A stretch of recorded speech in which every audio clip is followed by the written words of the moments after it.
Coming up on Hashtag That, Justin Timberlake took the stage at Super Bowl 52, and we have all the details about his electric performance. And 2 events on campus are preparing for their big days. All that and much more. We are your source for Quinnipiac entertainment news.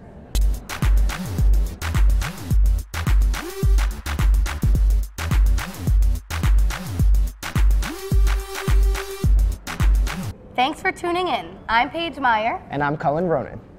Q-Thon Push Day took place in the Piazza last Wednesday, January 31st. A variety of items such as jewelry, pizza, and knitted headbands were being sold, and dancers celebrated their present accomplishments for Q-Thon.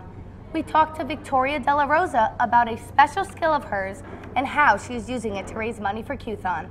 Today is our push day. We're raising money to donate to Connecticut Children's Medical Center to have a dialysis center. So the hospital is currently lacking the resources for that, so we're trying to raise $50,000 in order to help build those facilities. And part of what I'm doing today, I'm selling some headbands that I knitted over break. I knitted about 95 of them and have to knit some more. Also, we're selling pizza, we're selling balloons to write 50 for 50, and just all day we're just pushing to get that 50K and more, so every donation counts. Q-Thon is coming soon and will take place on Saturday, February 24th. The bar is already set extremely high this year. This past push day, $51,366.90 was raised.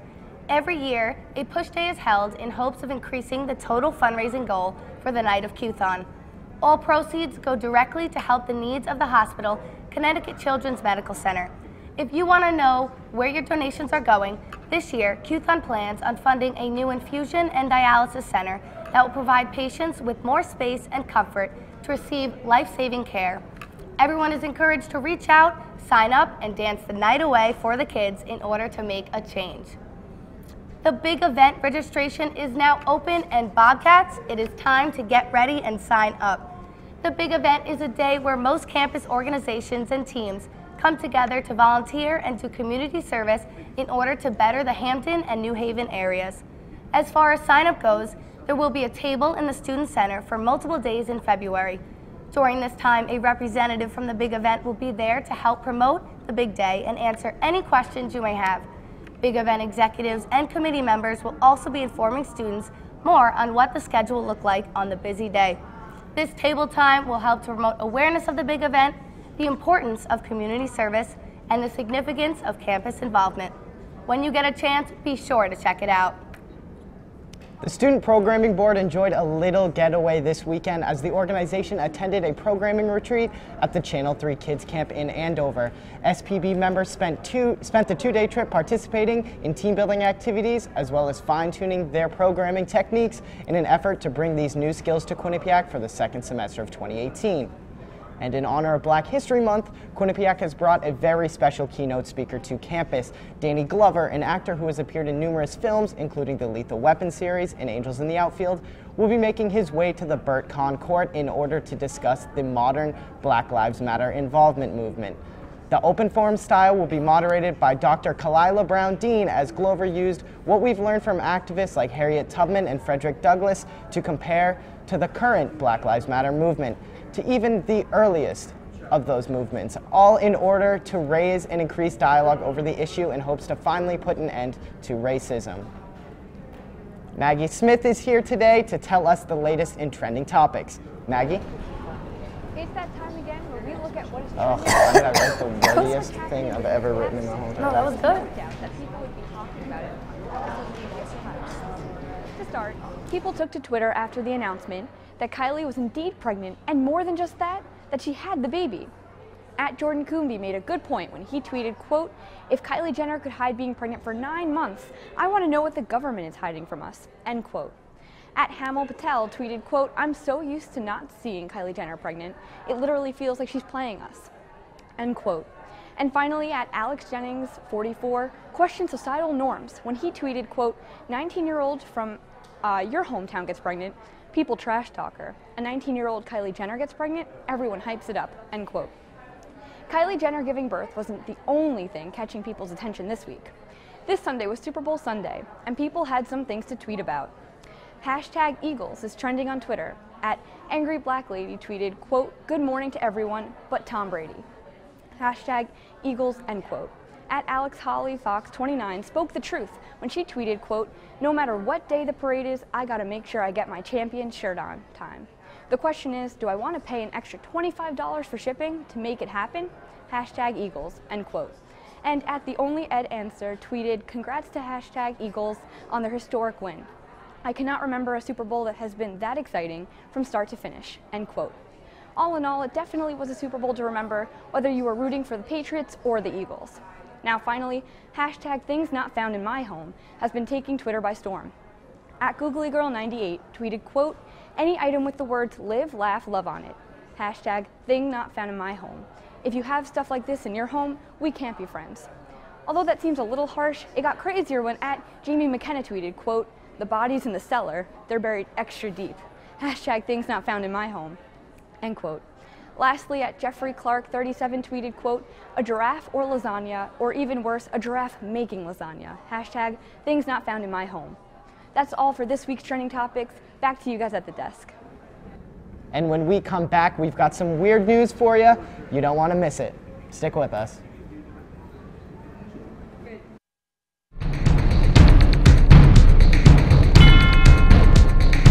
Whether you're on the quad, in your room, or heading to class, tune in to Q30 News for stories by student journalists you can trust. we are covering the latest here on campus and in surrounding areas. Get the news you need to know every Wednesday night.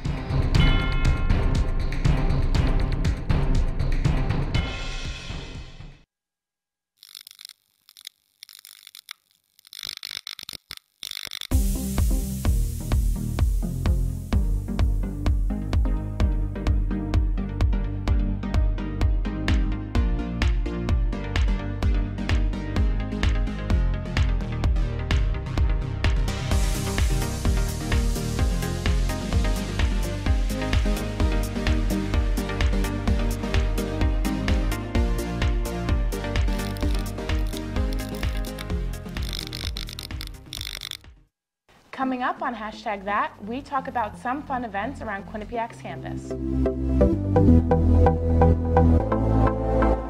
we talk about some weird news that's been discussed around Twitter.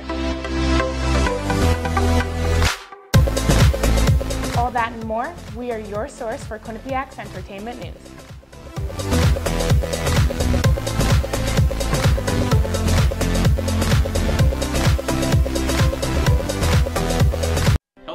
Tonight on Sandwich News, we will determine what makes a good sandwich and a bad sandwich.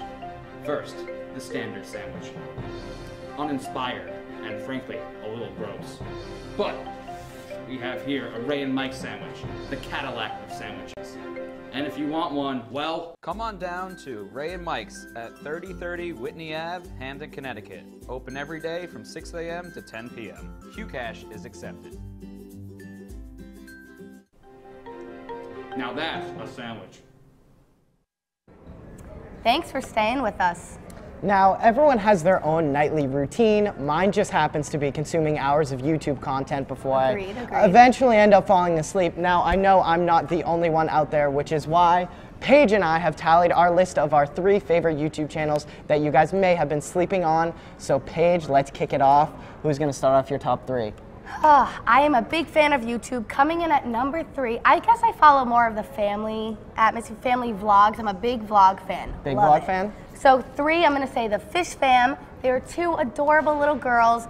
They're twin girls. I think they're about 2 years old. Tatum and Oakley. They're little fashionistas, little models. They always do a bunch of acting, and it's just their life, what they do, and them going to gymnastics, all these little things. So it's just a cute family, good-looking family, and I just love watching their life pan out. Yeah, when you can't have a family of your own yet, we gotta. Yeah, exactly. We gotta stick to YouTube. Yes. But my number 3, I'm a huge music guy. Everyone knows that. So Anthony Fantano, his name on YouTube is The Needle Drop. He basically just does music reviews. He has a meme channel, which that's a good big meme guy as well. Yeah. But yeah, it's fantastic content. He's so gifted. He's so knowledgeable about music in the first place, and he'll describe a song with adjectives I didn't even know existed, and somehow it somehow works. makes sense. It somehow you makes watch sense. it for hours and hours on It's end. honestly, It's so soothing. Puts me to bed every single time. So. I know. Wednesday, I always say Wednesday's my YouTube night because all my favorites come out with new videos on Wednesdays. So my number 2 has to be Liza Koshy, and now she has a boyfriend, David Dobrik, and his friends. They're all crazy. I love watching them. But funny story, Liza Koshy, I was at LAX, I think last year, and I didn't watch her yet. And my whole team was saying, oh my God, that's Liza, whatever. And I'm like, oh, I don't know who Liza is. And I wish I went up to her and got a picture. It would have been the perfect opportunity because now I'm like starstruck by her. But she just posts funny things of her dancing, crazy. She's all these side personalities. Really funny to watch. I recommend it. Even though you're a music guy, she doesn't do too many music things. But I did follow a lot of the Viners. Once Vine ended and made that transition, I followed a lot. She wasn't one of the ones I followed, and gotta take a look. Yeah, maybe I should have. Honestly, her boyfriend David Dobrik and his friends are so funny too. You might like those a little better. So my number 2 is, not only am I a music guy, I love vintage and thrifted clothing, and my man by the name of Paul Cantu, the thrift god himself, he is a vlogger. So I do have one vlogger on the list. But yeah, he goes out to these crazy thrift stores. He lives in Houston, and we're so much bigger than here. These thrift stores are like malls, and he just comes up with all this crazy stuff. Does he like put outfits together? Yeah, he puts outfits together, and it's like meant to be more funny than serious. Like a lot of times he'll buy just like really goofy like yellow ski jackets and put together like a 1980s Aspen outfit. You know what I mean? But so it's entertaining. It's entertaining, that's for sure. And people get paid so much on YouTube. So much. The ad revenue is unreal. We should do it. We should. Maybe hashtag we'll start a vlog channel. Maybe. I know. So who's your number 1? Number 1, Sav and Cole. I love them. They are the cutest couple, a blonde couple with their little daughter Everly. They're very young, but they just got married recently. And it's just their life again, similar to the Fish Fam. They're actually friends. That's how I got into the Fish Fam. But Everly has this big personality. She's always dancing, doing crazy things. And then Sav and Cole. Cole was actually a Viner first, and I think Sav was on Musical.ly. Savannah's her real name. But they're just always entertaining to watch, such a loving family. And every week, every day I watch YouTube, I always end up on them. They're so cute. Well, were you a Viner back in the day? What is it with all this I wasn't a Viner, but I don't know. I guess, like I said, I'm more in like the family atmosphere, and now all these Viners are growing up. And yeah, you missed out. Vine was fantastic. Yeah, Vine 2, it's coming out at some point. My number 1, I don't know if this even counts as a YouTuber, because I love podcasts, and I follow podcasts really closely. But they air their episodes on YouTube, so I watch them on YouTube. But it's the Your Mom's House podcast. Oh, that just sounds funny. It's so crude. It's so inappropriate, and I love every second of it. It's all just fart jokes. One guy and or interviews? It's a husband and wife. They're both comedians. Tom Segura is one of the hosts who you can see him on Netflix. He has a bunch of specials out there. And then his wife, Christina P, is also on the show. They bring in crazy guests like from comedians. Probably get more viewers for women and men now. I know, it's a lot of crossover viewers. Yeah, there you go. But the show's not for the faint of heart. It's really, I wouldn't watch it in front of my mom. Hey, that's it's entertaining. That's all that matters, because it absolutely is. Getting a lot of views. I feel bad for my roommate. I fall asleep to it like every single night. Use headphones, dude. I can't. Maybe next time. You can't sleep in headphones. It's just uncomfortable. Yeah, that's true. That is true. Well, news is either boring, rather shocking, or completely crazed. John Welsh is here to share the latest weird news with us. Let's see what he's got. John? Hello, hashtag. I'm John Welsh with some stories to remind you that we live in a strange, strange world. First up, since the big game was last Sunday, I'll tell you that the first big game ever played back in 1967 between the Green Bay Packers and the Kansas City Chiefs was lost to time. The game was recorded by both CBS and NBC. However, neither network had much trust in the then-new sporting event, and so recorded over them with soap operas when the need for more tapes arose. There had at one point been a bounty put out for anyone who could produce footage of the match, and in 2016, a man with some home video of the events from his grandfather came forth. While incomplete, it is the most salvageable recording of the event we have. More on big game news, police in Philadelphia were out Sunday afternoon lathering poles around the city with grease.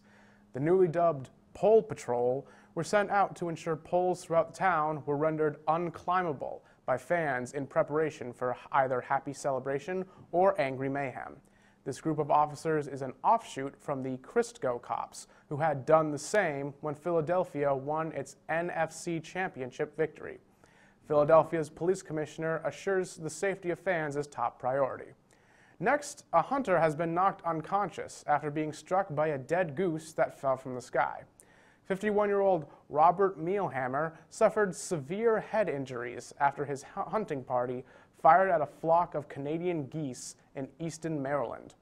One goose fell 90 feet and hit Mr. Mealhammer, causing serious head and facial injuries on Friday. He was airlifted to Baltimore to get treatment and is currently in stable conditions. Lastly, a dog has been notified that he may receive retirement benefits from a job he never had. A Michigan German Shepherd named Ryder was notified last week that he may receive $360 a week in state unemployment benefits. The letter was addressed to Michael Ryder, a combination of Ryder's name with his owner, Michael Haddock. That is all I have for you this week. Happy February hashtag, and back to Cullen and Paige. A dog getting a retirement plan? That is one lucky dog, I guess. But as we've all heard, Super Bowl 52 was this past Sunday, and spoiler alert, the Eagles did win. I'm a sad Patriots fan, but let's see how football fans reacted to this.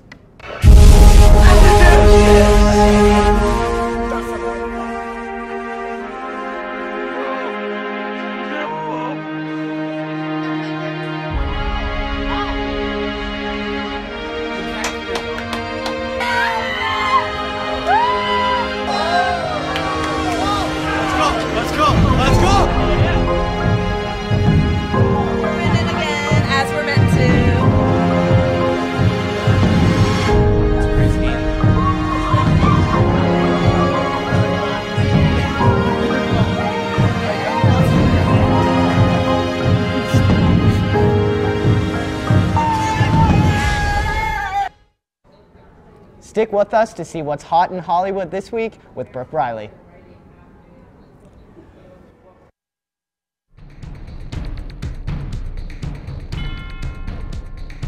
Whether you're on the quad, in your room, or heading to class, tune in to Q30 News for stories by student journalists you can trust. We are covering the latest here on campus and in surrounding areas. Get the news you need to know every Wednesday night.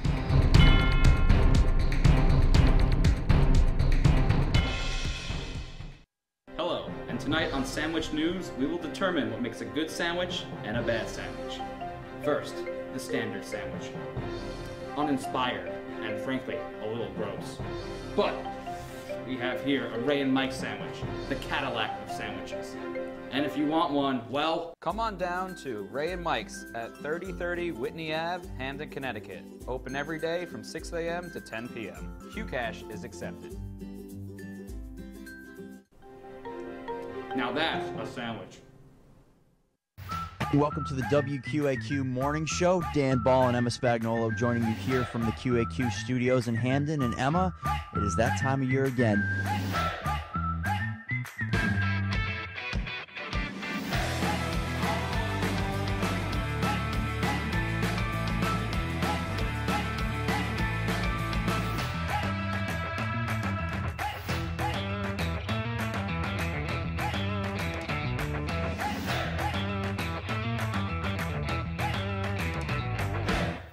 Coming up on #that, we talk about some fun events around Quinnipiac's campus. And we talk about some weird news that's been discussed around Twitter. All that and more, we are your source for Quinnipiac's entertainment news.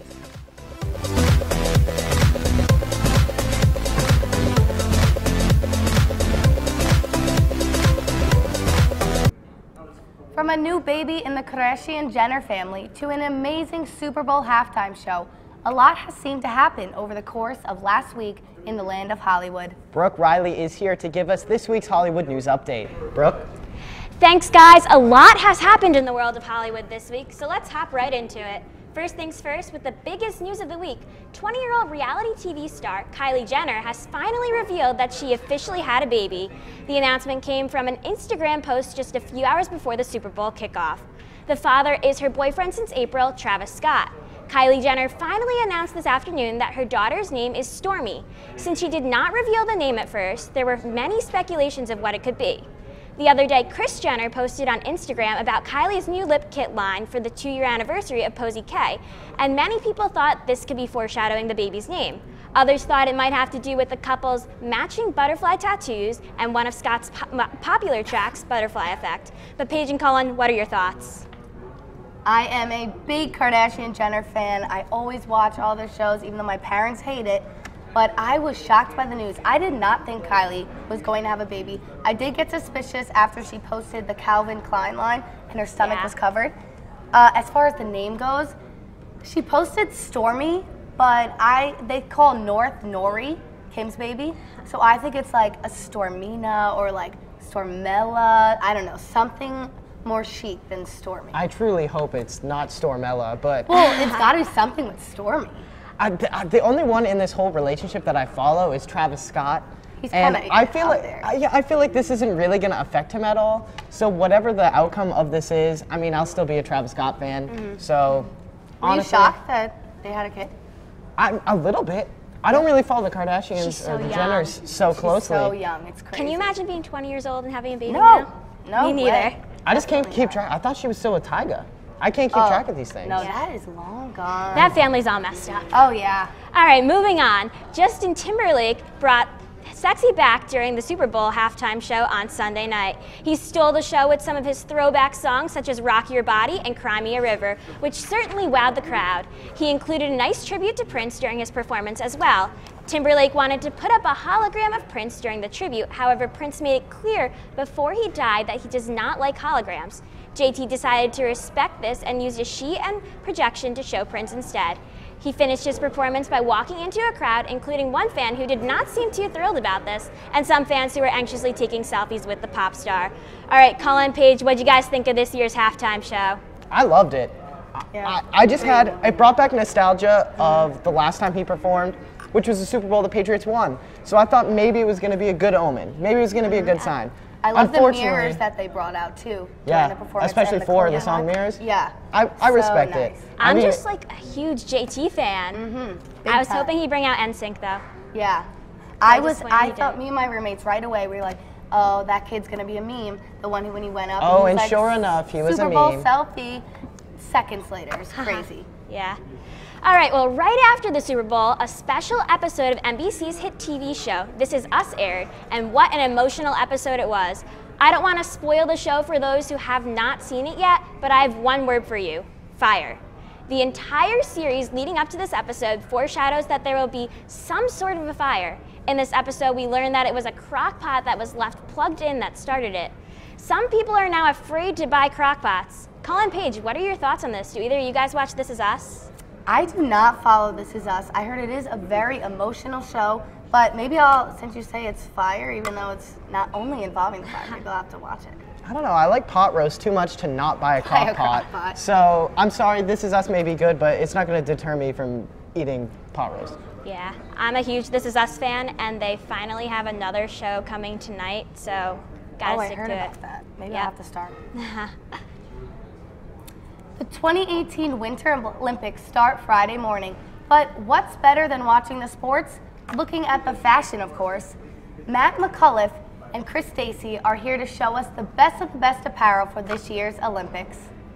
All right, so Winter Olympics are coming up, and Matt and I just happened to stumble on this website looking at all the swag that these athletic teams and these Olympic teams are getting, and it's available online, so we're going to take a look at it. Matt, first, I want to know, what are your opinions on Gus right here? Gus Kenworthy, good-looking dude. What can I say? Freestyle skier, rocks that hoodie, made me want to buy it. Let's start looking at some of these. So you can customize your own hat. Comes out of steel at 160 and then 180. This is for the opening ceremony and the closing ceremony. Me and Chris actually customized our own hats. You can put your own name on it if you really want to. You can customize those. But there's just something special about putting that old USA on top of it. It's just not the same. I agree. Chris, this is my favorite, the double knit hoodie. Sold out. It sold out real quick. But your boy Gus sold it out real quick. Yeah, Gus made it look good. I love how it goes from the flag left to right. It's a clean look, has the Olympic badge on the sleeve. Couldn't ask for anything better. My favorite right here is actually, it's down here, I think, is the sweater. Right there, that sweater. Cheap $600 coming in. They're going to be wearing that in the opening ceremony. They're going to be looking nice. If we keep rolling. I mean, if you want a bag there, too, it's about like put you back $300. This is the most horrendous thing we've seen. $500 poncho that Ralph Lauren's trying to sell. And Chris, Talk about the boots, my man. The boots, I'm a fan of the boots. I don't know. We don't know how much they cost. They sold out, obviously, for obvious reasons. They just look absolutely fantastic. I would rock those boots on the Quinnipiac campus. I'd blend right in.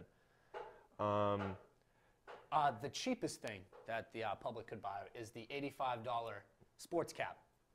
Quick $85. But do you agree that you would pay, like you would charge someone $125 for a bandana, but only $85 for a hat? Would you buy a $125 bandana? If you look at the intricate design of the bandana, I can see why they're charging $125 versus the basic design of the $85 cap.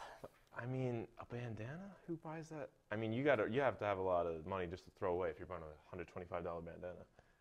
So the joggers look awesome. I even used to like the joggers look kind of nice too with Opening the boots. ceremony pants. Yes. Yes. And we were told that the Polo Bear, this stuff never goes on sale. So I mean, if you're willing to spend $125 on a T-shirt with a bear on it, by all means, go for it. And then these are the opening ceremony gloves. Those are, I don't know how I feel about those. I mean, overall it's pretty solid, but I don't. Some sweet gear. No, I don't have the funds to do that, but that's fair. That's all we got for the Olympic gear this year. Sweet gear, overpriced. Q30's own Taylor Sniffen had quite a blast for her first Super Bowl experience on the Quinnipiac campus, and by the looks of it, she made some pretty fresh foods. Let's check it out. The record button. It's recording right now. Hey hashtag, what's up? It's Taylor.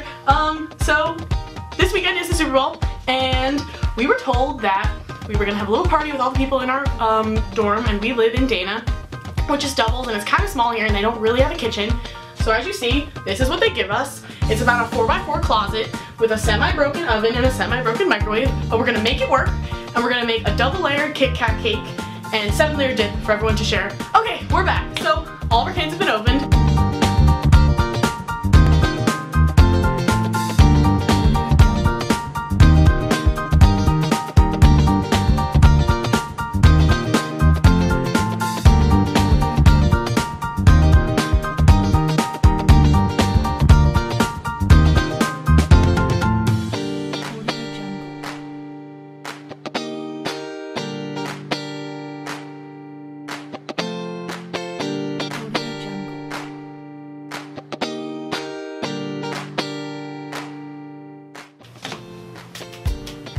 And ta-da! And then this little extra space is where you put the chips, which I don't have down here. That's okay. Alright, we'll be back soon to make cake. Thanks. Welcome back, guys! Okay, next thing we're making is the Kit Kat vanilla cake, because I'm making this actually for someone's birthday and the Super Bowl. It's like a dual thing. And he doesn't like chocolate cake, so we had to make it vanilla. Personally, I don't like vanilla. It's okay.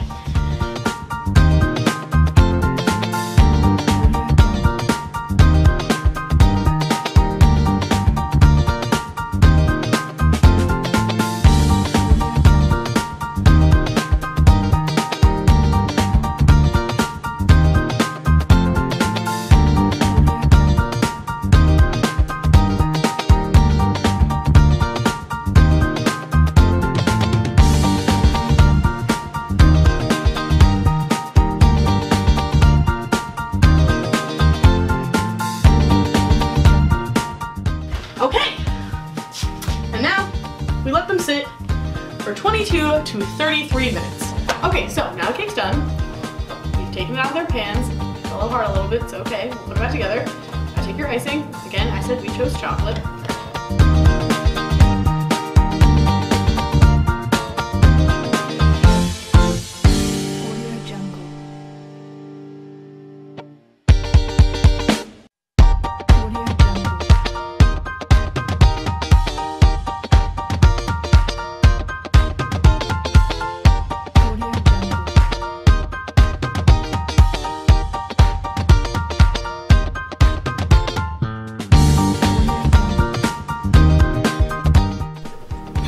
Alright, so this is the cake, final product.